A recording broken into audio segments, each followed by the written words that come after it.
शुरू करें।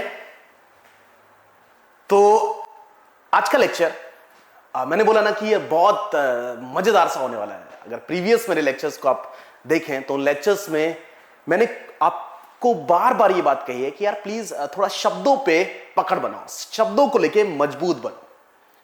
अब हम कहोगे सर शब्द सीखना मुझे तो बहुत अच्छे से पता है सर, चार्ज आप मेरे बारे में चार्ज के बारे में पूछने के लिए कहो, मैं बताता हूं आपको चार्ज क्या होता है, इलेक्ट्रिक फील्ड, इलेक्ट्रिक फोर्स। मैंने बोला ना कि प्लीज समझदारी बनाओ। किसी क्वेश्चन को सॉल्व करना फिजिक्स में, आपको बताऊं फिजिक्स में किसी क्वेश्चन को सॉल्व करना तभी पॉसिबल है, एक अच्छे क्वेश्चन को सॉल्व करना तभी पॉसिबल है जब आपका शब्दों का ज्ञान बहुत अच्छा हो।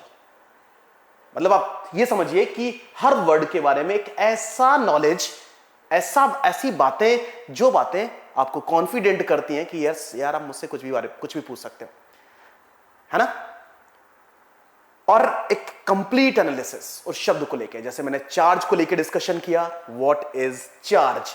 चार्ज को लेके मैंने आपसे कहा भी था कि प्लीज अपने मन में भरा हुआ बहुत सारा कूड़ा बाहर करो, इसके लिए बहुत सॉर्टेड सी बातें दिमाग में रखो, क्योंकि हमें भैया यहां पे रिसर्च बिल्कुल भी नहीं करनी है। 11वीं 12वीं कक्षा का सब्जेक्ट है, इसके लिए बहुत ज्यादा रिसर्च करने की जरूरत नहीं है। बेसिक से फंडामेंटल से कुछ बातें हैं, उन बातों को आपने रिटेन करना है। बस वही रिटेंटिविटी ये तय कर देगी कि भैया आपसे क्वेश्चन सॉल्व होता है ना। उसके बाद मैंने फोर्सेस के बारे में डिस्कशन आपसे किया कि यार फोर्स क्या होते हैं, यानी इलेक्ट्रोस्टैटिक फोर्सेस क्या होते हैं। कूलॉम्स ने उसे एक्सप्लेन किया था, वही एक्सप्लेनेशन मैंने आपके सामने रखे, तो मैंने इसमें कुछ अलग नहीं किया है, बट वही एक्सप्लेनेशन टू द पॉइंट आपके सामने रखे। उसके बाद मैंने आपसे बात की इलेक्ट्रिक फील्ड को लेके। मैंने कहा इलेक्ट्रिक फील्ड की जब बात कर रहे होते हैं तो इलेक्ट्रिक फील्ड उस आवेश का, उस चार्ज का वो साम्राज्य है, किंगडम, उस किंगडम की हमने चर्चा की।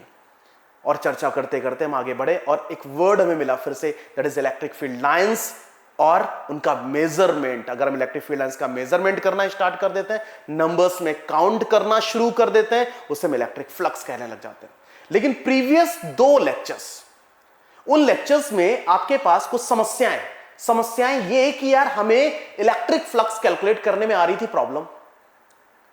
आपको सर इलेक्ट्रिक फ्लक्स तो कैलकुलेट कर पा रहे थे, प्रीवियस क्लास में आपने बताया कि इलेक्ट्रिक फ्लक्स कैसे कैलकुलेट किया जाता है, लेकिन यार वहां पे एक समस्या देखने को मिली थी, कुछ जगहों पर या फिर कुछ पर्टिकुलर सिचुएशंस पे आप इलेक्ट्रिक फ्लक्स कैलकुलेट नहीं कर पा रहे थे, या फिर वो जो ट्रेडिशनल तरीका है फ्लक्स कैलकुलेट करने का वो वहां पे एप्लीकेबल नहीं था, या मैन्युअली हम उसे सॉल्व नहीं कर पा रहे थे। दूसरी बात, कुछ आवेशों के लिए, कुछ आवेशों का मतलब डिस्ट्रीब्यूशन ऑफ चार्जेस के लिए, जब मैं इलेक्ट्रिक फील्ड इंटेंसिटी मेजर करने जा रहा हूं तब भी मुझे मुश्किल देखने को मिली थी। तो आज की जो एनालिसिस है उन समस्याओं को दिमाग से हटाएगा।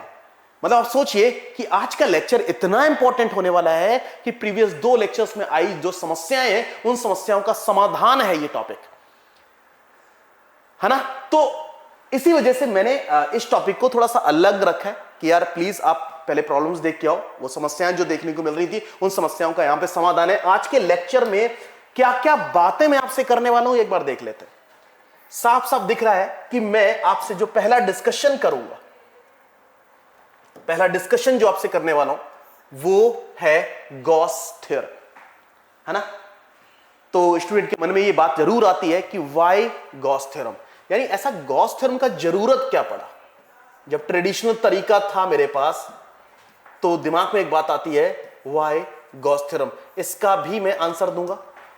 उसके बाद गॉस थ्योरम पढ़ने के बाद हमें उससे क्या सपोर्ट मिलना शुरू हो जाता है। तो उस सपोर्ट में मैंने कुछ एप्लीकेशंस यहां पे उठा रखे हैं, कुछ एप्लीकेशंस, इन एप्लीकेशंस की नॉलेज रखना इतना इंपॉर्टेंट है कि भैया यहां से क्वेश्चन बन ही जाता है। प्रीवियस 5 इयर्स और 10 इयर्स की एनालिसिस अगर मैं करूं तो वहां पर आपको इससे रिलेटेड बहुत सारे क्वेश्चंस मिले, रिपीटेड क्वेश्चन मिले, पर्टिकुलर कॉन्सेप्ट से क्वेश्चंस मिले। उन कॉन्सेप्ट को हमें यहां पे ब्रीफ करना है। उसके बाद जब ये कॉन्सेप्ट हम डिस्कस कर रहे होते हैं तो गॉस थ्योरम के बिहाफ पे ही या गॉस थ्योरम के एनालिसिस से ही हम किसी कंडक्टर की प्रॉपर्टीज के बारे में जानते हैं। आपको अगर सर कंडक्टर के बारे में इंफॉर्मेशन मुझे ऑलरेडी है, आप कंडक्टर के बारे में मुझे मत बताइए, बट मैं बताऊंगा यहां पे हम कंडक्टर्स की बात तब कर रहे हैं जब हम इलेक्ट्रोस्टैटिक्स पढ़ रहे हैं, नॉट इन इलेक्ट्रोडायनामिक्स। यहां पे चार्ज भाग नहीं रहा है, यहां पे चार्ज ठहरा हुआ है, और ठहरा हुआ है तो कंडक्टर क्या प्रॉपर्टी इंफ्लुएंस करता है, ये सारी चर्चा आज करने वाला हूं। तो शुरू करते हैं आज का लेक्चर, ज्यादा समय बिताए। और आपको पहला क्वेश्चन ही मिला, व्हाई गॉस थ्योरम। तो अगर आपको लोगों को पता है कि यार गॉस थ्योरम का यूज क्यों करते हैं या फिर गॉस थ्योरम क्यों बनाया गया, तो आप लोग आंसर दे दो, कमेंट बॉक्स खुला हुआ है, आओ आंसर करो कि व्हाई गॉस थ्योरम, यानी गॉस थ्योरम का हमें जरूरत क्यों पड़ा। ठीक है, वैसे मैं ऐसे एक्सप्लेन करने वाला हूं, तो प्लीज देखो, शुरू करते हैं। अगर मैं प्रीवियस लेक्चर की बात करूं तो प्रीवियस लेक्चर में आपसे मैंने कहा कि चलो फ्लक्स कैलकुलेट करना सीखते हैं, इलेक्ट्रिक फ्लक्स कैलकुलेट करना सीखते हैं। तो वहां पे मैंने सुंदर सुंदर सी डेफिनेशन बताई। मैंने कहा कि भैया number of electric field lines associated per unit area of cross section, है ना, per unit area of cross section, उसे आप इलेक्ट्रिक फ्लक्स कहते हैं। ठीक है, अब जैसे आपको ये तो बात पता होगी कि अगर ये चार्ज है तो चार्ज से फील्ड लाइंस रिप्रेजेंट की जा सकती है, डाइवर्जिंग फील्ड लाइंस या फिर कन्वर्जिंग फील्ड लाइंस को रिप्रेजेंट किया जा सकता है ऐसे। और आपको मैंने बताया था इनके इसको लेके कि ये जो फील्ड लाइंस हैं ये इमेजिनरी हैं। तो आप कहोगे सर एक तरफ आप कह रहे हो इमेजिनरी है और एक तरफ कह रहे हो इसका मेजरमेंट करके देखो ये नंबर में कितनी है। तो मैं कहूंगा चलो कोई नहीं, स्टैंडर्ड्स तो फॉलो करने पड़ेंगे ना, कुछ पर्टिकुलर स्टैंडर्ड्स को मानना पड़ जाता है हमें यहां पे। ठीक है, तो फील्ड लाइंस डाइवर्स हो रही है। हम ये फील्ड लाइंस कैसे ऑब्जर्व हमने की थी, मैंने प्रीवियस लेक्चर्स में आपको बहुत अच्छे से बताया है कि फील्ड लाइंस क्यों बनी, ये सच में बन रही है या फिर हमने ड्रॉ किया है इन्हें एक्सपेरिमेंटली। तो आप कहोगे सर आपने प्रीवियस लेक्चर से मुझे बताया था कि ये एक्सपेरिमेंटली ड्रॉ की गई, यानी इसके चारों तरफ चार्ज को रख के देखा गया, उस चार्ज पे इस चार्ज का इफेक्ट देखने को मिला, उस इफेक्ट को इन लाइंस से डिनोट कर दिया गया है, इन्हीं को आप कहते हैं इलेक्ट्रिक फील्ड लाइंस। अब यहां पे मैं कहूं कि इस चार्ज के साथ एसोसिएटेड फील्ड लाइंस नंबर्स में कितनी है, इस बात का मुझे मेजरमेंट करना है। तो ट्रेडिशनल तरीका क्या था कि सबसे पहले आप उस चार्ज को ऐसा एनक्लोज कर लो, है ना। ट्रेडिशनल तरीका तो यही था कि उस चार्ज को आप ऐसा एनक्लोज कर दो, बंद कर लो उसे, और फिर एक स्मॉल सरफेस एरिया कंसीडर कर लो। उस स्मॉल सरफेस एरिया से पास होने वाली इलेक्ट्रिक फील्ड लाइंस मेजर करो, है ना।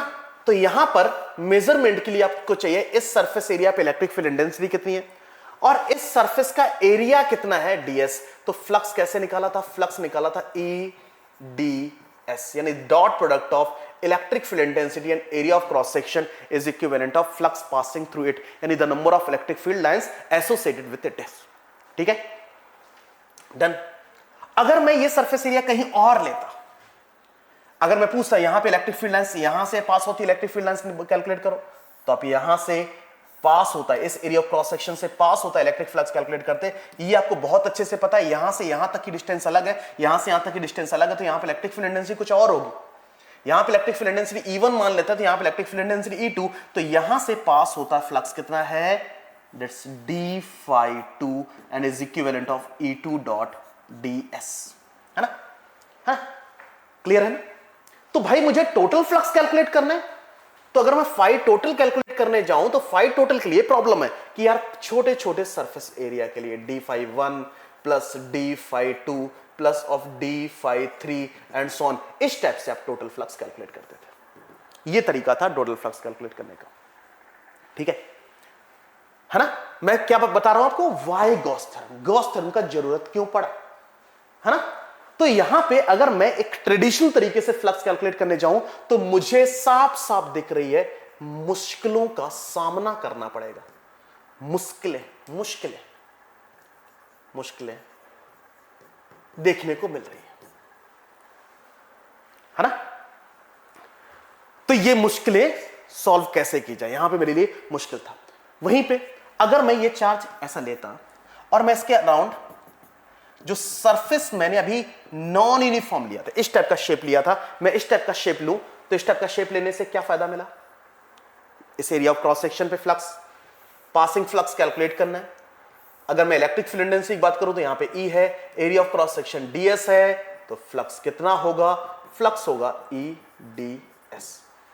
ठीक है, EDS इस सरफेस एरिया से पास होने वाला फ्लक्स कितना है, ईडीएस, है ना। अगर मुझे फाई टोटल कैलकुलेट करना है तो मैं इंटीग्रेशन ऑफ ईडीएस, मतलब इस पर्टिकुलर सरफेस एरिया के लिए मैं इंटीग्रेशन लगा सकता हूं।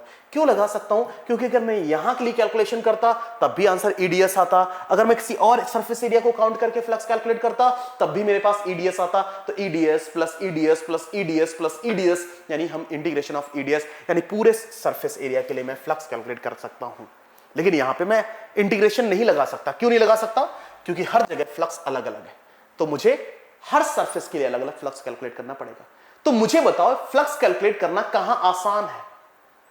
फ्लक्स कैलकुलेट करना वहां आसान है जहां पे आप एक ऐसा सरफेस ड्रॉ कर पाए जिस सरफेस पे हर जगह इलेक्ट्रिक फील्ड इंटेंसिटी सेम हो इन मैग्नीट्यूड। इसके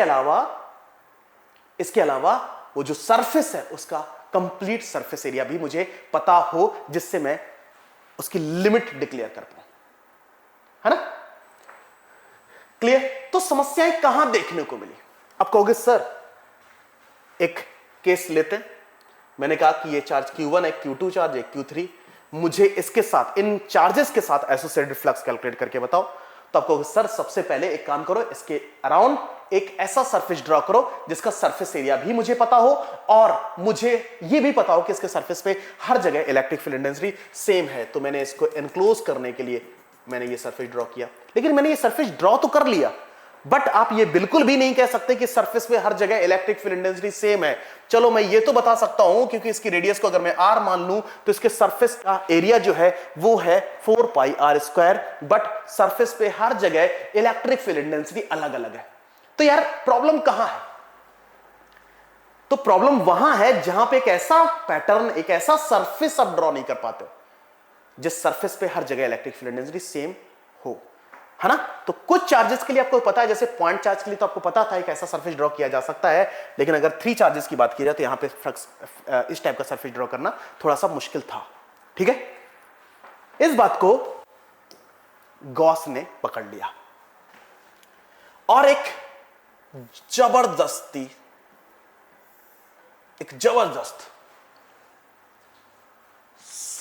एक एनालिसिस या फिर आप बोल सकते हैं रिसर्च, और रिसर्च के बाद उन्होंने एक बात कही कि एक काम करो ना यार, मैं एक थ्योरम बना के आपको देता हूं सरफेस एरिया इंडिपेंडेंसी से।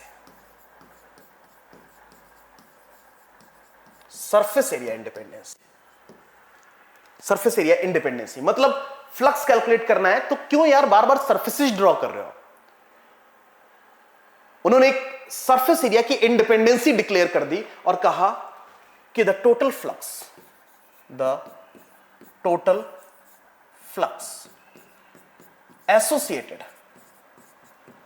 associated with any of the surface region, any of the surface region,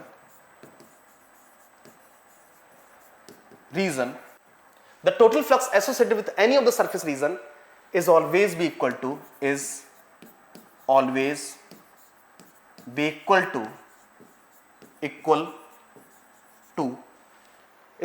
equal to 1 upon epsilon naught times of q in। ये स्टेटमेंट दे दिया। आप कहोगे सर ये स्टेटमेंट जो दिया तो आप यूं ही तो नहीं दे दिया होगा कि भैया चलो उठो आज नींद में जागे, गॉस जी जागे और सुबह उठ के बोलते हैं कि यार ये स्टेटमेंट याद रखो, क्योंकि उन्हें सरफेस एरिया इंडिपेंडेंसी डिक्लेयर करनी थी। नहीं, लेकिन पे कंप्लीट एनालिसिस और उस एनालिसिस के पश्चात ये आंसर दिया गया। उन्होंने सिंपल एक बात की कि भैया केवल और केवल ये बात ध्यान रखो कि अंदर कितना चार्ज रखा हुआ है।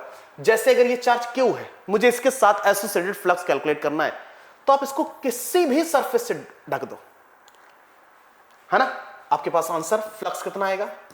Q upon epsilon not. इसका आंसर कितना आएगा? Q upon epsilon not. अगर आप सरफेस इसके लिए इस टाइप का बना देते हो, ये गॉसियन सरफेस आपने ड्रॉ किया, तब भी इसका answer Q upon epsilon not ही आएगा। मतलब आपने सरफेस कुछ भी ड्रॉ किया, आप फ्लक्स कैलकुलेट करने के लिए ज्यादा दिमाग ना लगाएं, आप सिंपल उस सरफेस के अंदर रखा चार्ज देखें और एप्सिलॉन नॉट से डिवाइड कर दें, आपके पास टोटल फ्लक्स आ जाएगा। That's Q upon epsilon not.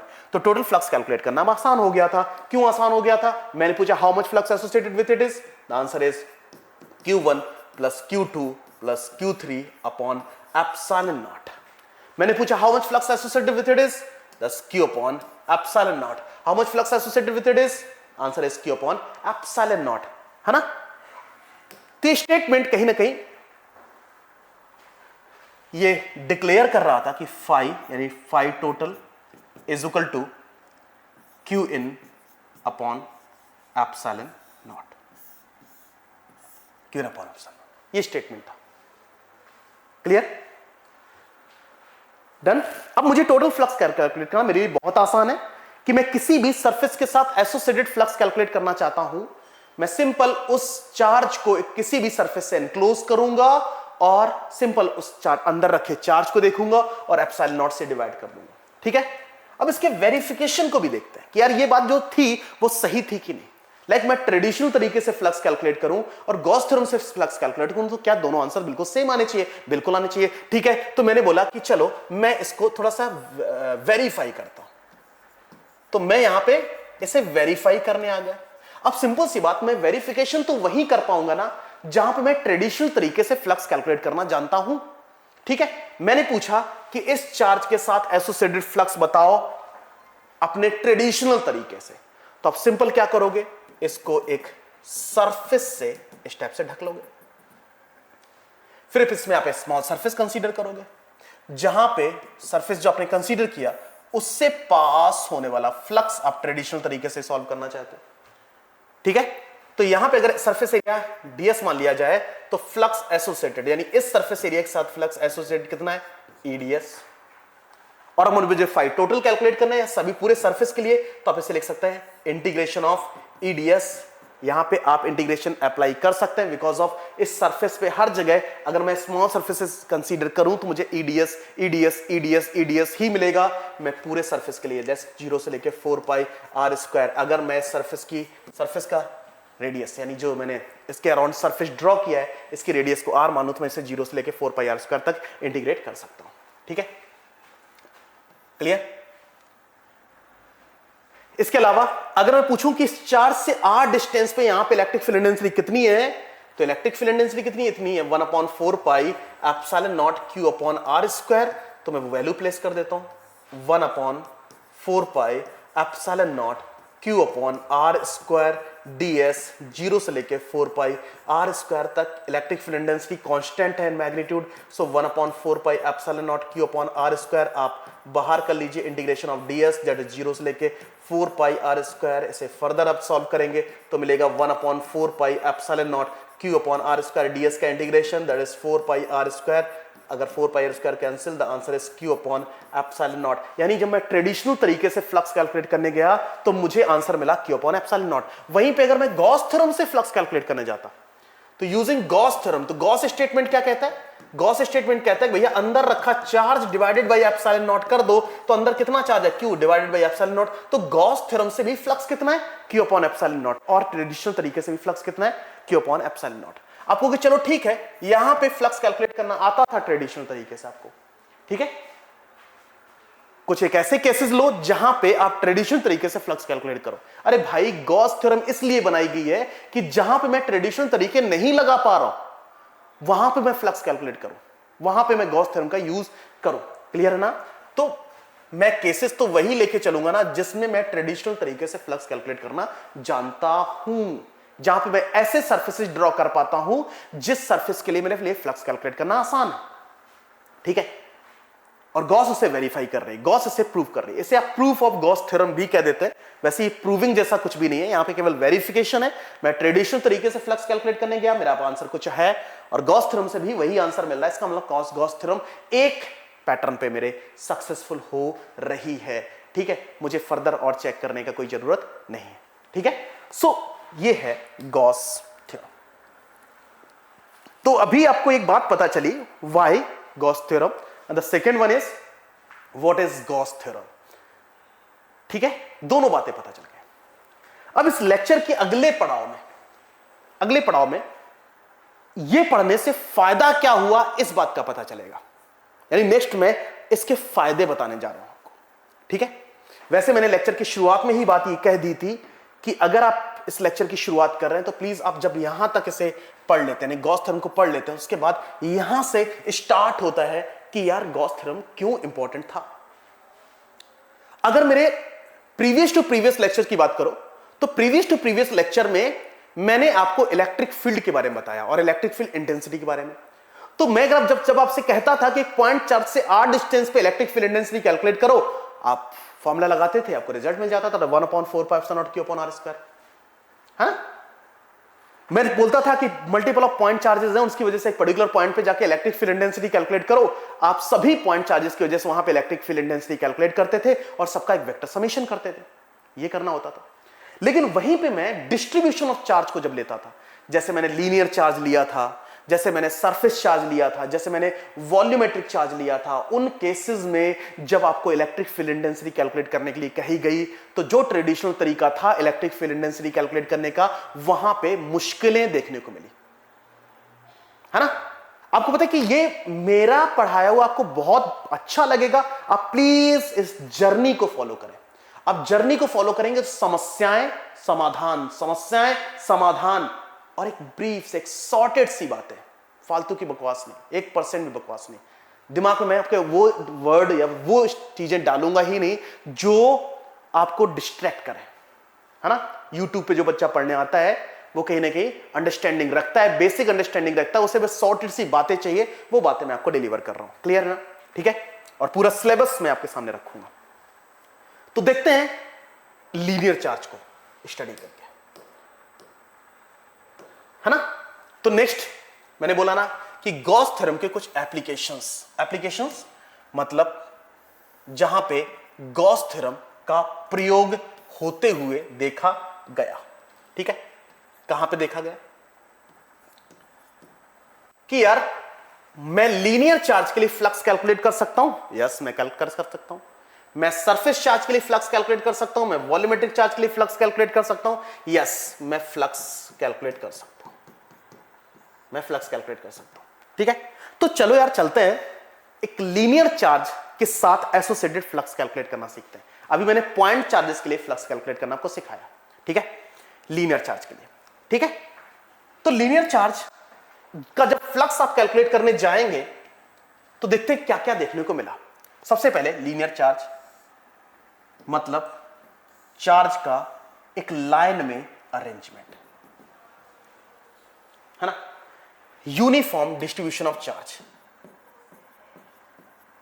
J main या नीट लेवल पे या बोर्ड की परीक्षाओं तक आपके सामने हमेशा ज्यादातर लीनियर चार्ज यानी चार्ज का यूनिफॉर्म डिस्ट्रीब्यूशन ही देखने में। यूनिफॉर्म का डिस्ट्रीब्यूशन का मतलब इक्वल लेंथ इक्वल चार्ज। एक पर्टिकुलर लेंथ को अगर मैं एल ले लूं, उस पर्टिकुलर लेंथ में चार्ज एल होगा, तो दूसरी पर्टिकुलर लेंथ एल में भी चार्ज क्यू ही होगा। दैट्स व्हाई इसे यूनिफॉर्म कह रहे हैं। क्लियर। और इसकी लीनियर चार्ज डेंसिटी लैम्डा, जिसको आप क्यू अपॉन एल कहते हैं, कूलॉम पर मीटर। ये बात मैं आपको प्रीवियस लेक्चर्स में बता चुका हूं। इसकी लीनियर चार्ज डेंसिटी इतनी है, ठीक है। मुझे इसके साथ एसोसिएटेड फ्लक्स कैलकुलेट करना है।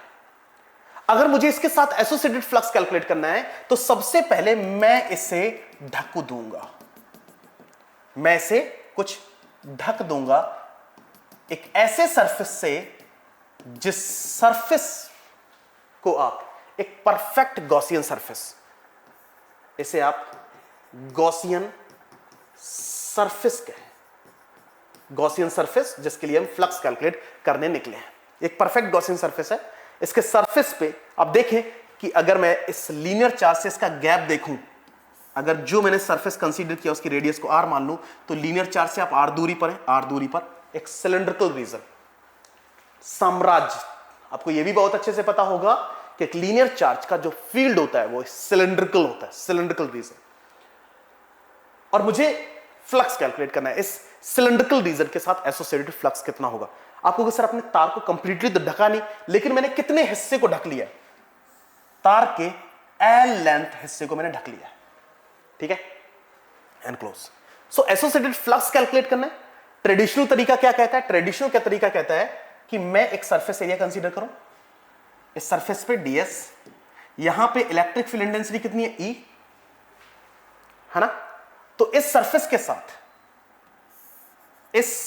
के साथ एसोसिएटेड फ्लक्स कितना होगा, ई डी एस इस सरफेस के साथ।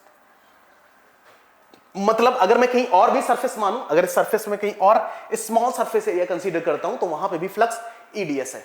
तो आपको बहुत अच्छे से पता है कि मैं एक ऐसा सरफेस इसका मतलब ड्रॉ कर चुका हूं जिस सरफेस के पे हर जगह इलेक्ट्रिक फील्ड इंटेंसिटी सेम है। तो फाई टोटल के लिए आपके पास कितना आएगा, ऐसा integration of E D S और जो सरफेस एरिया है that is 2 pi r L, cylindrical surface area. तो अगर मैं आपसे बोलूं कि ट्रेडिशनल तरीके से फ्लक्स कैसे कैलकुलेट किया जा सकता है, तो ये एक तरीका है, ट्रेडिशनल तरीका है फ्लक्स कैलकुलेट करने का। मतलब अगर मुझे इस तार से आर डिस्टेंस पे इलेक्ट्रिक फील्ड इंटेंसिटी पता होता तो मुझे बताओ क्या मैं फ्लक्स कैलकुलेट कर सकता था। मतलब यहां पे अननोन क्या है, अननोन क्या है, इलेक्ट्रिक फील्ड इंटेंसिटी। मतलब अगर इंटेंसिटी पता होती तो मैं फ्लक्स कैलकुलेट कर लेता ट्रेडिशनल तरीके से। चलो कोई बात नहीं, मतलब इसका मतलब अभी आंसर नहीं मिला। वहीं पे यूजिंग गॉस थ्योरम, अगर मैं गॉस थ्योरम का यूज करूं, चलो Gauss theorem, using Gauss theorem, अगर मैं यहां पे गॉस थ्योरम का यूज करूं तो फ्लक्स कैलकुलेट करने का क्या तरीका है कि भैया अंदर रखा charge divided by epsilon not कर दो, फ्लक्स आ जाएगा। भाई ट्रेडिशनल तरीके में ये पूरा करना पड़ता है, लेकिन गॉस थ्योरम में क्या देखना है कि उस गॉसियन सरफेस के अंदर कितना चार्ज रखा है, बस केवल इतना सा बताओ। अब मुझे बताओ आपने चार्ज की किस लेंथ को गॉसियन सरफेस से ढक रखा है, एल लेंथ से, तो इसका मतलब चार्ज कितना होगा, लैम्डा इंटू एल। तो क्या ये answer lambda l upon epsilon not हो जाएगा, है ना। तो गॉस थ्योरम से अगर फ्लक्स कैलकुलेट करने जाए तो कैलकुलेट कर लिया, ट्रेडिशनल तरीके से करने गए नहीं कर पाए बिकॉज ऑफ सरफेस पे इलेक्ट्रिक फील्ड इंटेंसिटी कितनी वो मुझे पता नहीं है। लेकिन एक बात तो तय है कि दोनों वैल्यू चाहे मैं ट्रेडिशनल तरीके से कैलकुलेट करने जाऊं या फिर मैं गॉस थ्योरम से, आंसर तो बराबर ही आएंगे ना। तो यहां पे फर्दर क्या लिखा जा सकता है, ई डी एस 0 से लेके 2 pi r l is equal to lambda l upon epsilon naught. तो यहां से E into 2 pi r l is equal to lambda l upon epsilon naught, l से एल कैंसिल, तो ई इज इक्वल टू आपको मिलता है lambda upon 2 pi epsilon naught r. This is the एक फायदा कि मैं ट्रेडिशनल तरीके से फ्लक्स कैलकुलेट करने गया, मुझे ये मिला, मैं गॉस थ्योरम से फ्लक्स, मुझे ये मिला, लेकिन आंसर तो दोनों बराबर आएंगे। यार दोनों को इक्वेट करने से एक फायदा मिल गया, क्या कि मैं इस लीनियर चार्ज से आर डिस्टेंस पे इलेक्ट्रिक फील्ड इंटेंसिटी कैलकुलेट कर पाया, है ना। तो अगर आपसे पूछा जाए कि एक लीनियर चार्ज से आर डिस्टेंस पे इलेक्ट्रिक फील्ड इंटेंसिटी कितनी होती है, तो आपका आंसर क्या होगा, lambda upon 2 pi epsilon naught R. ठीक है, ऐसे electric field intensity is equal to lambda upon 2 pi epsilon naught R. यहां से आपको साफ साफ दिख रहा है E is inversely proportional to R। तो आपको पता है कि इलेक्ट्रिक फील्ड इंटेंसिटी और R के बीच में अगर ग्राफ बनाया जाए तो E और R के बीच में जो ग्राफ बनेगा this is rectangular hyperbolic curve. आपको साफ साफ दिख रहा है कि जैसे जैसे R बढ़ रहा है वैसे वैसे इलेक्ट्रिक फील्ड इंटेंसिटी रिड्यूस हो रही है। ठीक है, लेकिन मैंने इसको आगे टच नहीं किया क्योंकि मुझे नहीं पता है वो पोजीशन जहां पे इलेक्ट्रिक फील्ड इंटेंसिटी 0 है, तो मैं इसे टच नहीं, इसे बोलते हैं रेक्टेंगुलर हाइपरबोलिक कर्व। तो कई बार ये क्वेश्चन पूछा भी गया, कई बार ये पूछा गया graphical representation of electric field intensity and position due to linear charge conductor. तो आपको पता है आप इस टाइप का ग्राफ बनाते हैं, है ना। ठीक है, क्लियर। ये है electric field due to linear charge. तो मैंने लीनियर चार्ज का कंप्लीट एनालिसिस आपको दिया। लीनियर चार्ज के अराउंड फील्ड कैसी होती है, तो आप कहें सिलेंड्रिकल फील्ड रीजन होता है। उस वायर से आर डिस्टेंस पे इलेक्ट्रिक फील्ड इंटेंसिटी कितनी होती है, तो वो भी आपको पता है। अगर मैं एल लेंथ कंडक्टर को एक सिलेंड्रिकल रीजन से ढक लूं, मैं गॉस थ्योरम से उसका फ्लक्स कैलकुलेट करने जाऊं तो मुझे lambda l upon epsilon not मिलता है। ट्रेडिशनल तरीके से कैलकुलेट करने जाऊं तो under integration of E D S 0 से 2 पाई आर एल मिलता है। तो ये सारी एनालिसिस मैंने लीनियर चार्ज को लेकर कर दी। अब मैं चलता हूं नेक्स्ट फेज पे। तो यार फायदा क्या मिला, आप बताओ ना, क्या फायदा मिला। फायदा यह मिला कि पढ़ने निकले थे गॉस थ्योरम, और इस गॉस थ्योरम की हेल्प से उन चार्जेस के लिए जिसके लिए मेरे लिए इलेक्ट्रिक फील्ड इंटेंसिटी कैलकुलेट करना मुश्किल था, मैं कर पा रहा हूं। डन, ठीक है। अब चलते हैं नेक्स्ट पोर्शन जहां पे चार्ज सरफेस पे डिस्ट्रीब्यूटेड होता है, यानी नेक्स्ट डिस्कशन हमारा सरफेस चार्ज को लेके। अब सरफेस चार्ज में आपके सिलेबस में 3 अलग अलग कॉन्सेप्ट। सबसे पहले प्लेट्स को लेके, प्लेट्स 2 टाइप की प्लेट्स यहां पे देखने को मिलेंगी, एक तो थिन प्लेट और एक थिक प्लेट, है ना। और मैं ये जो मैंने सरफेस चार्ज दिया ये कंडक्टर्स पे लिया, किस पे, कंडक्टर, कंडक्टर की बात कर रहा है, ठीक है। पहले हम प्लेट्स की बात कर लें, और प्लेट्स में सबसे पहले थिन प्लेट, सबसे पहले थिन प्लेट की बात करते हैं। थिन प्लेट,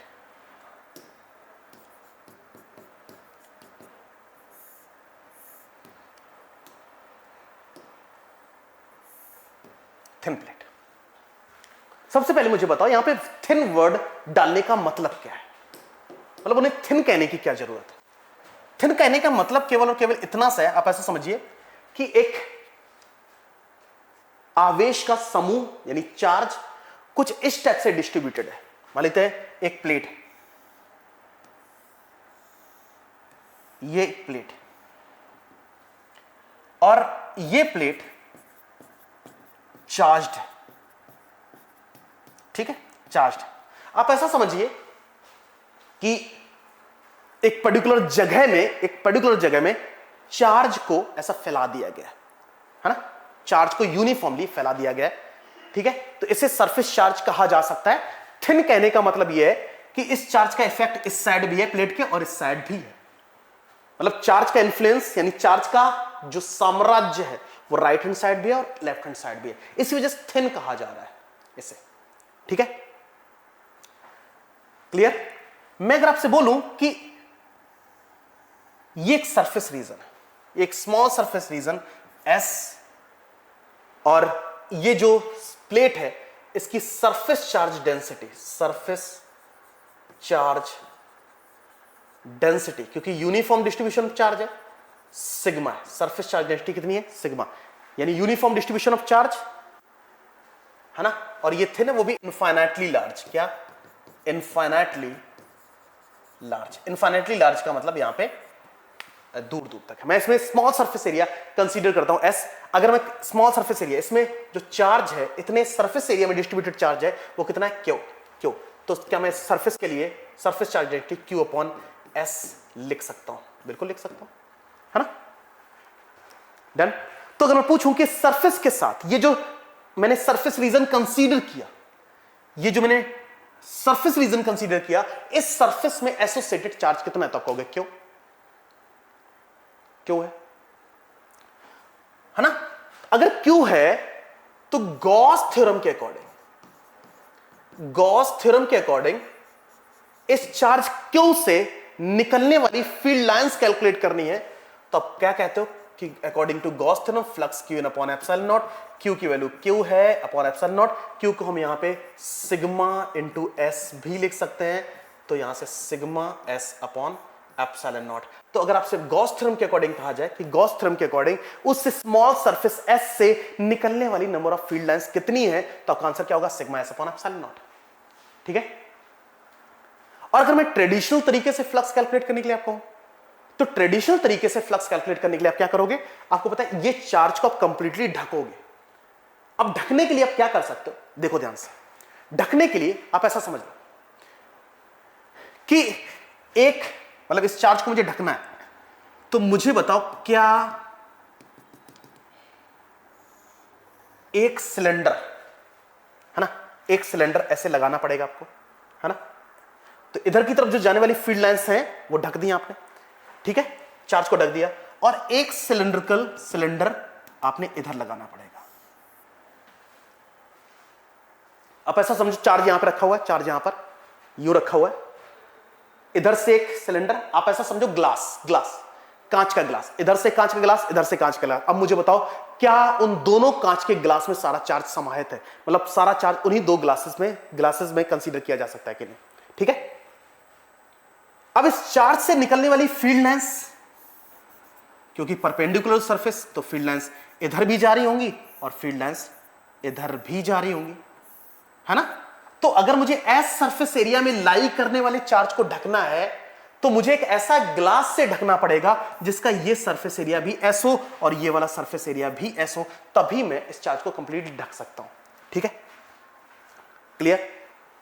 यहां पे इलेक्ट्रिक फील्ड इंटेंसिटी सरफेस पे ई मान लो और यहां पे भी इलेक्ट्रिक फील्ड इंटेंसिटी ई मान लो।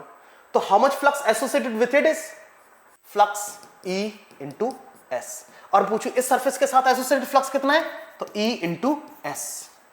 तो इस चार्ज की वजह से इस सरफेस के, इन दोनों सरफेसेस के साथ एसोसिएटेड फ्लक्स कितना है, इस चार्ज की वजह से इस सरफेस एस और इस सरफेस एस के साथ एसोसिएटेड फ्लक्स कितना है। तब कहोगे सर ई एस इसके साथ और इसके साथ भी ई एस है, तो फ्लक्स कितना होगा, फाई टोटल कितना हो जाएगा, 2 times of E into S total flux. यानी अगर ट्रेडिशनल तरीके से फ्लक्स निकाला जाए, ट्रेडिशनल तरीके से फ्लक्स निकाला जाए तो फ्लक्स की वैल्यू कितनी आएगी, ई 2 times of E into S. और अगर गॉस थ्योरम से फ्लक्स निकाला जाए तो that is sigma S upon epsilon not. ठीक है, प्लीज इस बात को थोड़ा सा अंडरस्टैंड कीजिए, समझिए कि मुझे इस चार्ज को, मैंने पूरी प्लेट में चार्ज को नहीं ढका है, मुझे जिस चार्ज की बात करनी है उस चार्ज को मैंने ढका है। तो मैंने इस सिलेंड्रिकल रीजन इधर, एक सिलेंड्रिकल रीजन इधर, मुझे बताओ ये ढक दिया मैंने चार्ज को बिल्कुल। ठीक है, अगर पूछूं सरफेस के, ये जो सिलेंडर है यहां पे एसोसिएटेड फ्लक्स बताओ, तो यहां पे एसोसिएटेड फ्लक्स कितना होगा, 0, क्योंकि ये परपेंडिकुलर है, फील्ड लाइन से इधर की तरफ जा रही है, तो इलेक्ट्रिक फील्ड इंटेंसिटी और एरिया ऑफ क्रॉस सेक्शन के बीच में कितना एंगल बन रहा है, 90 डिग्री बन रहा है। ठीक है, तो जो ये कर्व्ड रीजन है, सिलेंडर का कर्व्ड रीजन है, इसके साथ एसोसिएटेड फ्लक्स 0 है, लेकिन इसके साथ एसोसिएटेड फ्लक्स, इसके साथ अगर यहां पे इलेक्ट्रिक फील्ड इंटेंसिटी ई होती तो E into S into S two S बराबर होंगे, तो चाहे वो ट्रेडिशनल से चाहे दोनों बराबर, तो 2E S is equal to sigma S upon epsilon naught, S से एस कैंसिल, यानी E is equal to sigma upon 2 epsilon naught. This is the electric field intensity due to thin charged plate, surface charge plate, sigma upon 2 epsilon naught. और ये जो answer है वो है close to the plate, close to the plate और on the plate. अगर आपसे पूछा जाए कि एक प्लेट है, एक थिन प्लेट है, उस थिन प्लेट से बहुत क्लोज, बहुत नजदीक इलेक्ट्रिक फील्ड इंटेंसिटी कितनी होती है, तो आपका आंसर होगा sigma upon 2 epsilon not. Clear, इधर भी और इधर भी, डन। तो मैंने बोला ना कि यार गॉस थ्योरम का एक एप्लीकेशन, और गॉस थ्योरम के ऐसे एप्लीकेशन से मैं क्या फाइंड आउट कर पा रहा हूं कि एक चार्ज रीजन है, उस चार्ज रीजन की वजह से एक पर्टिकुलर पोजीशन पे इलेक्ट्रिक फील्ड इंटेंसिटी। इसके अलावा नेक्स्ट डिस्कशन मैं थिक प्लेट को लेकर करने वाला हूं। कौन सी प्लेट, थिक प्लेट। आपको बहुत अच्छे से पता है कि यार हम अभी सरफेस चार्ज की ही बात कर रहे हैं, चार्ज को हम सरफेस में डिस्ट्रीब्यूट कर रहे हैं, सरफेस रीजन में। ठीक है, अगर मैं थिक प्लेट की बात करूं तो थिक प्लेट को आप ऐसा समझ लीजिए कि एक पेपर है ना, एग्जांपल दिखाता हूं आपको कि अगर मैं ये एक कॉपी लूं और इसमें एक पेज लूं, एक पेज ये, तो इसे मैं थिन प्लेट बोल सकता हूं, वहीं पे मैं इसे इसको थिक प्लेट बोल सकता हूं, थिक प्लेट, क्योंकि इसमें थिकनेस है। ठीक है, तो थिन और थिक प्लेट में इतना सा डिफरेंस है। मैंने बोला था कि थिन प्लेट में यह था कि चार्ज का इन्फ्लुएंस राइट हैंड साइड भी था, लेफ्ट हैंड साइड भी था, चार्ज का इफेक्ट। लेकिन यहां पे चार्ज का जो प्रभाव है वो देखते हैं कैसे बनता है। ये एक प्लेट,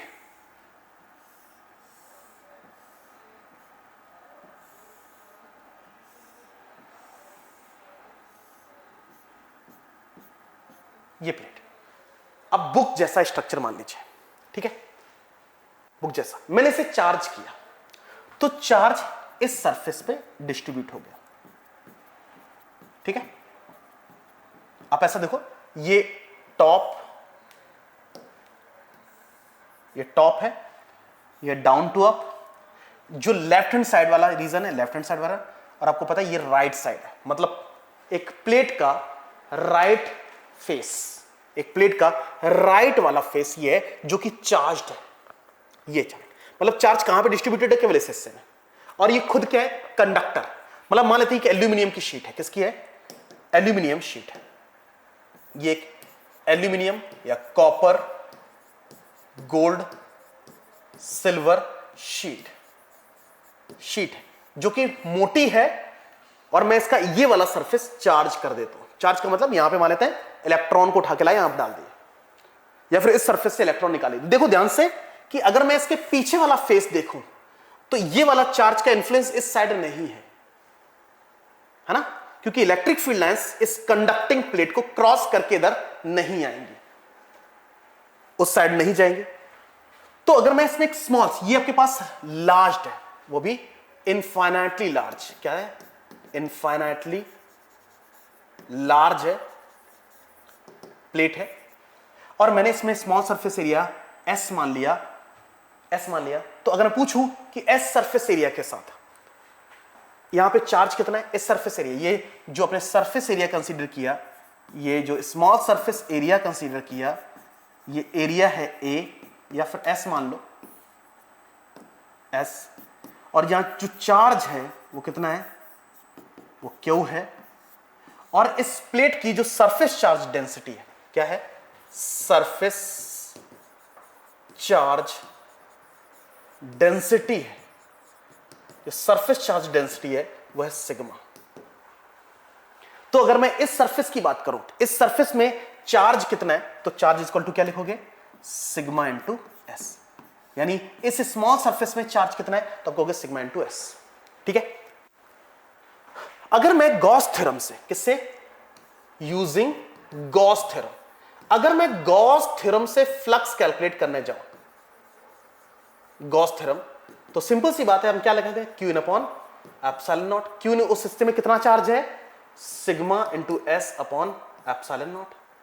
तो यूजिंग गॉस थ्योरम, उस सरफेस के साथ associated flux, associated field lines अगर मुझे कैलकुलेट करनी है, तो मैं सिंपल क्या करूंगा, मैं सिंपल उसमें रखा चार्ज, उस सरफेस के साथ एसोसिएटेड चार्ज और एप्सिलॉन नॉट का डिवाइड कर दूंगा। लेकिन वहीं पे मैं ट्रेडिशनल तरीके से फ्लक्स कैलकुलेट करने जाऊं, तो मुझे बताओ, मुझे इस चार्ज को ढकना पड़ेगा कि नहीं, और इस चार्ज को ढकने के लिए क्या मुझे एक सिलेंड्रिकल फिटमेंट एडजस्ट करना पड़ेगा, लगाना पड़ेगा उस एरिया के चार्ज को ढकने के लिए, सिलेंडर। मैं बोलूं कि सिलेंडर के इस सरफेस के साथ एसोसिएटेड फ्लक्स बताओ, तो एरिया ऑफ क्रॉस सेक्शन ये, इलेक्ट्रिक फील्ड इंटेंसिटी ये, एंगल 90 डिग्री, तो flux associated with the curved region, उस चार्ज की वजह से कर्व्ड रीजन में जो एसोसिएटेड फ्लक्स है वो जीरो है। लेकिन अगर मैं इस सरफेस की बात करूं, तो अगर ये सरफेस एरिया एस है तो ये भी एस होगा, यहां पे इलेक्ट्रिक फील्ड इंटेंसिटी ई मान लो, तो फ्लक्स कितना होगा, फ्लक्स होगा ई इंटू एस, क्योंकि एरिया ऑफ क्रॉस सेक्शन भी यही है, इलेक्ट्रिक फील्ड इंटेंसिटी भी यही है। तो अगर मैं ट्रेडिशनल तरीके से फ्लक्स कैलकुलेट करने जाऊं तो ये मिल रहा है, गॉस थ्योरम से ये नहीं मिल रहा है, दोनों आंसर बराबर होंगे। इसे हम इक्वेशन 1 मान लेते हैं, इसे इक्वेशन 2 मान लेते हैं, by the equation first and second दोनों को बराबर कर देते हैं। E into S is equal to sigma S upon epsilon naught, एट से एस गया तो answer is E is equal to sigma upon epsilon naught. मतलब अगर मैं एक थिक प्लेट की बात करता हूं, मैं अगर एक थिक प्लेट की बात करता हूं, थिक प्लेट के क्लोज और on the plate, close to the plate, close to the plate और on the plate, on the plate, electric field intensity sigma upon epsilon naught होती है। क्लियर है ना। तो सरफेस चार्ज को लेके, लीनियर चार्ज को लेके मैंने आपको एक ब्रीफ सी, बेसिक सी एनालिसिस दी, जिस लीनियर चार्ज को हमने मतलब एज ए एप्लीकेशन समझा, गॉस थ्योरम का यूज किया। सरफेस चार्ज को मैंने एज ए एप्लीकेशन समझा, गॉस थ्योरम यूज किया। Thin plate, thin charge plate और थिक चार्ज प्लेट का इफेक्ट देखने को मिला। इलेक्ट्रिक फील्ड इंटेंसिटी कैलकुलेट करके लाए, किस थ्योरम से, गॉस थ्योरम से, है ना। थिक प्लेट का इफेक्ट देखा, थिक प्लेट के केस में भी हम इलेक्ट्रिक फील्ड इंटेंसिटी कैलकुलेट करके ले आए, रिजल्ट देखा। क्लियर, ठीक है, डन। तो ये कुछ छोटी सी बातें थी जिन बातों को लेके हम सरफेस चार्ज को यहां पे स्टडी कर सकते हैं। नेक्स्ट पोर्शन, अगर मैं नेक्स्ट पोर्शन की बात करूं तो अब मेरे पास है एक कंडक्टिंग स्फीयर, कंडक्टिंग स्फीयर। यह भी एग्जांपल सरफेस चार्ज का ही है, कंडक्टिंग स्फीयर भी एग्जांपल सरफेस चार्ज का है। ठीक है, कैसे देखते हैं कि अगर आप एक एल्यूमिनियम, कॉपर, गोल्ड, सिल्वर का एक गोला लेते हो, एक स्फीयर लेते हो, और जैसे आप स्फीयर को चार्ज करोगे, अगर मैं इस गोले को चार्ज करने की बात करूं, इस गोले को जैसे ही आप चार्ज करोगे तो चार्ज इसके सरफेस पे जाके डिस्ट्रीब्यूट कर जाएगा। कोई मुझे इसका आंसर दे सकता है कि चार्ज सरफेस पे जाके ही क्यों डिस्ट्रीब्यूट करता है ना? बताओ। अगर मैं आपसे पूछूं कि इसको मैंने एक कंडक्टिंग स्फीयर था, इसको चार्ज किया, चार्ज जाके सरफेस पे डिस्ट्रीब्यूट किया कर गया, इस बात का कोई आंसर समझता है क्या? इसकी अंडरस्टैंडिंग आप लोगों के पास है कि चार्ज सरफेस पे ही जाके क्यों डिस्ट्रीब्यूट कर रहा है? और इस कंडक्टिंग स्फीयर की रेडियस कितनी है? आर, है ना? तो आपको बता देता हूं कि किसी भी कंडक्टर को जब आप चार्ज करते हो तो एक जैसे चार्जेस के बीच में होता है रिपल्सन की वजह से वो सबसे ज्यादा दूर जाना चाहेंगे। और आपको मैं बता देना चाहता हूं उस कंडक्टर में सबसे ज्यादा दूर शार्प एजेस होती हैं, तो इसमें शार्प एजेस तो नहीं है लेकिन सरफेस है जो सबसे ज्यादा दूर है। तो चार्ज, सारा का सारा चार्ज कहां पे जाके डिस्ट्रीब्यूट कर जाएगा? सरफेस पे। ठीक है, सरफेस पे। आप कहोगे सर सरफेस पे जाके कलेक्ट हो जाता है तो बाहर क्यों नहीं निकल जाता? एक्चुअली जब भी हम कंडक्टिंग स्फीयर की बात करें और मैंने इसे चार्ज किया तो आपके दिमाग में आया कि बाहर क्यों नहीं चला जाता है, तो आपको पता है चार्ज को इसके अंदर ट्रेवल करना आसान था, क्योंकि ये कंडक्टर, यानी एक कंडक्टर की प्रॉपर्टी होती है कि चार्ज एक जगह से दूसरी जगह जा सकता है। लेकिन इसके सराउंडिंग्स, इसका जो सराउंडिंग है वो नॉन कंडक्टिंग है, नॉन कंडक्टिंग है। नॉन कंडक्टिंग है तो ये चार्ज चल के उस नॉन कंडक्टिंग मीडियम में नहीं जा पाएगा। कई बार बच्चों के दिमाग में ये बात आती है कि यार चार्ज सरफेस पे जाके डिस्ट्रीब्यूट कर जाता है, सरफेस से बाहर क्यों नहीं निकलता? तो आपको पता है कि अगर मुझे चार्ज के बारे में स्टडी करना है तो 100% मुझे एक नॉन कंडक्टिंग मीडियम में रखे ही उसे स्टडी करना पड़ेगा। अदरवाइज जैसे ही मैं इसे चार्ज करूंगा वो चार्ज ट्रेवल करके सराउंडिंग्स में चला जाएगा, और सराउंडिंग्स में अगर चला जाएगा तो सिंपल सी बात, इस बॉडी को मैं कभी भी चार्ज कह ही नहीं पाऊंगा। क्लियर है कि नहीं? तो सराउंडिंग कैसी है? Non conducting. That's why charge travel करके सरफेस तक तो पहुंच गया, बट अब उसके बाद उसके पास मीडियम कंडक्टिंग नहीं है। दैट्स वाई अब चार्ज वहां से आगे नहीं जाएगा। क्लियर है ना? डन। ठीक है, इसके बाद मैंने बोला वही तरीका, वही चीजें, सारी वही चीजें। मैंने बोला था कि मैं अगर आपसे पूछता कि इस चार्ज स्फीयर की वजह से एक पर्टिकुलर पोजीशन पे, इसके अंदर, इसके ऊपर, इसके बाहर इलेक्ट्रिक फील्ड इंटेंसिटी कैलकुलेट करो, तो वो ट्रेडिशनल तरीका जो इलेक्ट्रिक फील्ड इंटेंसिटी कैलकुलेट करने का बताया था कि छोटा सा पार्ट मानो, उसमें चार्ज कैलकुलेट करो, चार्ज की वजह से एक आर डिस्टेंस पे इलेक्ट्रिक फील्ड इंटेंसिटी कैलकुलेट करो, सभी चार्जेस की वजह से इलेक्ट्रिक फील्ड इंटेंसिटी कैलकुलेट करो एंड देन एडिशन करो, वेक्टर एडिशन। तो मुश्किल है। आप क्या करो, सिंपल एक बात है कि अगर मुझे यहां पर इलेक्ट्रिक फील्ड इंटेंसिटी कैलकुलेट करनी है जो कि अननोन है, तो एक काम करो ना, यहां से पास होता हुआ एक गॉसियन सरफेस बना दो। आपने कहा सर ऐसा ही क्यों? क्योंकि आपको पता है, हम सभी को यह बात पता है कि अगर चार्ज स्फीयर है, अगर यह चार्ज स्फीयर है तो इसका गॉसियन सरफेस या फिर एक ऐसा रीजन जहां पे हर जगह इलेक्ट्रिक फील्ड इंटेंसिटी सेम मिलेगी, वो स्फेरिकल ही बनता है। तो इसका सरफेस कैसा बनेगा? स्फेरिकल। इसमें एक स्मॉल सरफेस एरिया, यहां पे इलेक्ट्रिक फील्ड इंटेंसिटी ई थी, यहां पर area of cross section ds था। तो अगर मैं इस सरफेस के साथ ट्रेडिशनल तरीके से फ्लक्स कैलकुलेट करने के लिए कहता, तो फ्लक्स कैसे निकालते आप? फ्लक्स होता E इंटू ds। अगर मैं इस पूरे सरफेस के लिए फ्लक्स कैलकुलेट करता तो phi total is equal to integration of E ds। Integration में इसलिए लगा पाया बिकॉज ऑफ सरफेस पे हर जगह इलेक्ट्रिक फील्ड इंटेंसिटी होगी तो सेम ही, क्योंकि मैंने सिमेट्रिक रीजन सिलेक्ट किया है।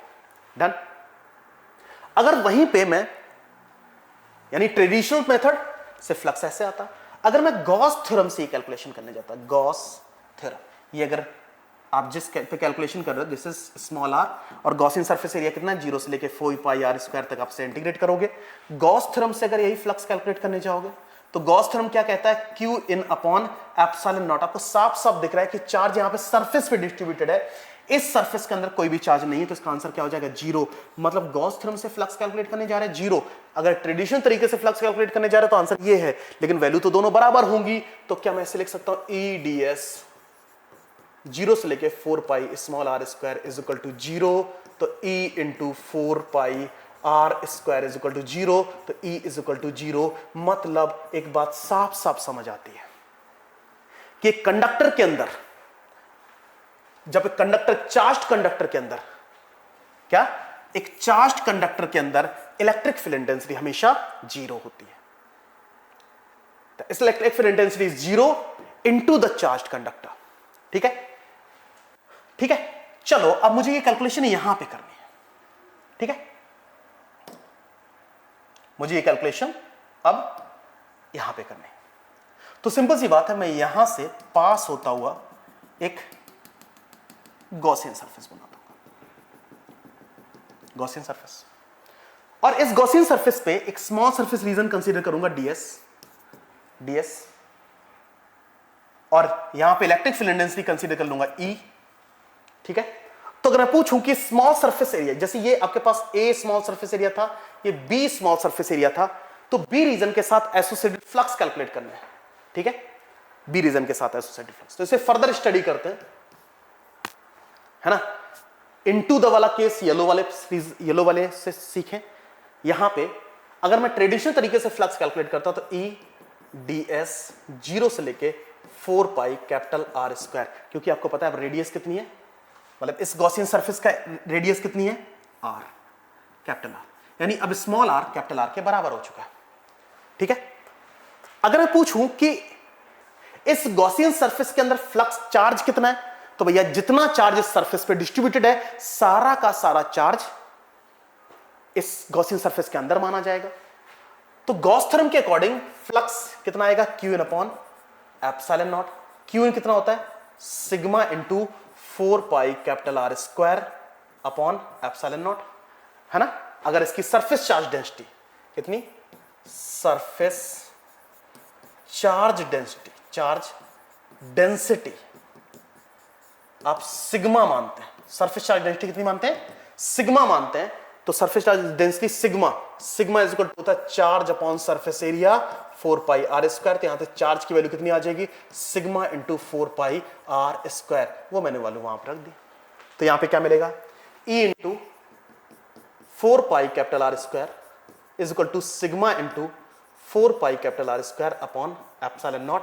ये कैंसिल, यानी E इज इक्वल टू कितना मिला, sigma upon epsilon not.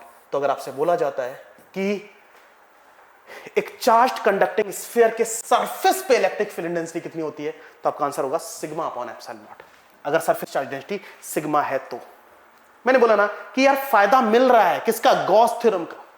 Gauss theorem की एनालिसिस यहां पे आपको आसान करती हुई दिखाई दे रही होगी। गॉस थ्योरम क्या है, गॉस थ्योरम इस अंदर रखा चार्ज देखना है, ट्रेडिशनल तरीका हम जानते हैं, वहीं पे मैं, तो आपके पास ये तो केस है इनटू द स्फीयर या इनटू द कंडक्टिंग स्फीयर, तो कंडक्टिंग स्फीयर के अंदर इलेक्ट्रिक फील्ड इंटेंसिटी कितनी, जीरो। अगर मैं दूसरा केस देखूं तो ये केस है ऑन द स्फीयर का, केस है। और वहीं पे मैं अगर आउटसाइड ऑफ द स्फीयर की बात करूं, किसकी, आउटसाइड ऑफ द स्फीयर की बात करूं, तो आपने वो गॉसियन सरफेस अब वहां पे ड्रॉ करना है, कितनी दूर, R दूर। तो गॉसियन सरफेस ऐसा होगा, इस गॉसियन सरफेस पे आप एक स्मॉल सरफेस रीजन मान लो S या फिर ds, electric field intensity E मान लो। तो अगर मैं ये जो अपर गॉसियन सरफेस है इसके साथ एसोसिएटेड फ्लक्स फाइंड आउट करके दूं, तो ट्रेडिशनल तरीका क्या कहता है, इंटीग्रेशन ऑफ E ds 0 से लेके 4 pi R square, where R is greater than of capital R। यानी अगर मैं इस गॉसियन सरफेस की रेडियस को, यानी जो आउटर सरफेस में ऐसा रेडियस बनेगी, इसकी रेडियस को स्मॉल r मान लूं, तो उस केस में मेरे पास, और आपको पता है चार्ज ये बराबर तो क्यू अपॉन एप्सिलॉन नॉट के बराबर होगा। अगर मैं आपसे पूछूं कि इस गॉसियन सरफेस के अंदर कितना चार्ज है, तो वो तो इतना ही चार्ज है ना, यहां पे तो कोई चार्ज है नहीं जो फ्री स्पेस पड़ा हुआ है, वो तो चार्ज उतना ही होगा, sigma into 4 pi R square. तो ये आपके पास होगा sigma into 4 pi R square upon epsilon naught. तो यहां से मिलता है E into 4 pi small R square is equal to sigma into 4 pi capital R square upon epsilon naught. 4 pi से 4 पाई कैंसिल, यानी sigma capital R square upon epsilon naught R square. This is the electric field intensity outside of the conducting sphere. Clear? Outside of the conducting sphere. Done. तो यहां पर electric field intensity और are के बीच में variation अगर देखें, graphical representation देखें, यहां पे ई ले लें और यहां पे आर ले लें, तो जब तक R is less than R था तब तक इलेक्ट्रिक फील्ड इंटेंसिटी 0 थी। ठीक है। इसके बाद जब R is equal to R हो गया तो वैसे ही इलेक्ट्रिक फील्ड कितनी होगी, सिग्मा अपॉन एप्सिलॉन नॉट। लेकिन जैसे ही r is greater than of r हुई तो ई इज इनवर्सली